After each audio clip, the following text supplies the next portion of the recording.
tu es nouveau sur la chaîne, tu sais ce que tu dois faire. La meilleure des choses, c'est de t'abonner, partager la vidéo et liker. Aujourd'hui, on va parler d'un sujet sensible. Et ce que je dois parler, ce que je veux te dire, fais en sorte de partager la vidéo, fais en sorte de s'abonner sur ma chaîne YouTube, de partager cette vidéo et surtout de commenter. Ce que je veux te dire, c'est tellement important. Je parle de nous, la jeune génération africaine d'aujourd'hui. Est-ce qu'aujourd'hui, la jeunesse africaine est capable? Quelle est l'importance, l'impact de la jeunesse d'aujourd'hui?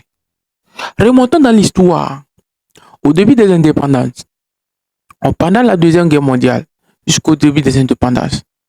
Toutes ces grandes personnes, dans les années 80, 60, 70, toutes ces personnes qui ont marqué l'histoire, ces grands écrivains, de Cheikh Anta Diop, Léopold Sédar Senghor, Thomas Sankara, Patrice Lumumba, c'est des personnes qui ont marqué l'histoire africaine à partir de moins de 40 ans.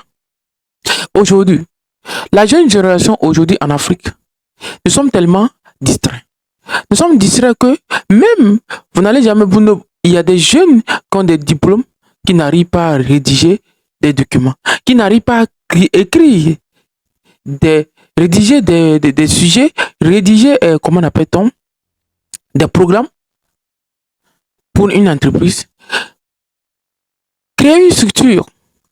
Alors que Cheikh Anta Diop, à 25 ans, était devenu l'une des icônes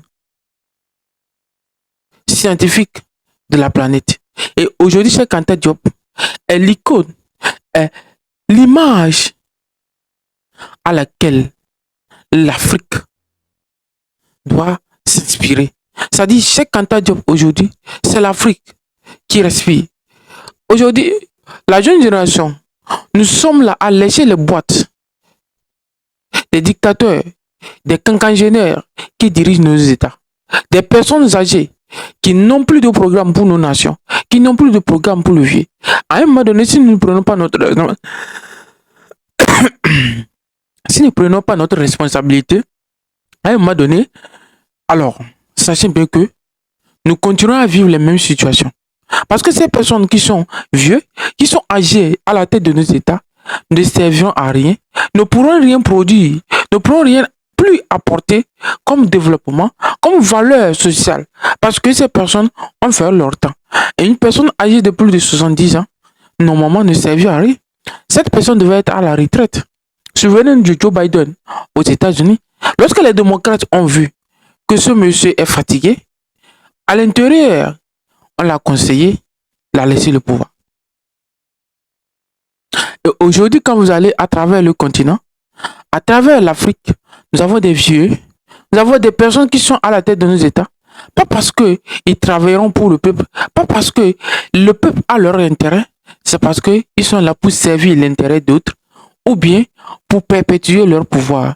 Un héritage qui a été légué soit par leur papa qui était président, ou soit un système qui a été incarné par un certain nombre de personnes qui sont aujourd'hui décédées.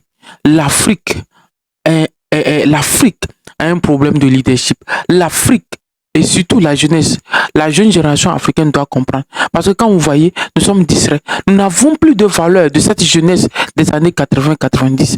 À quoi sert? À quoi sert cette jeunesse africaine?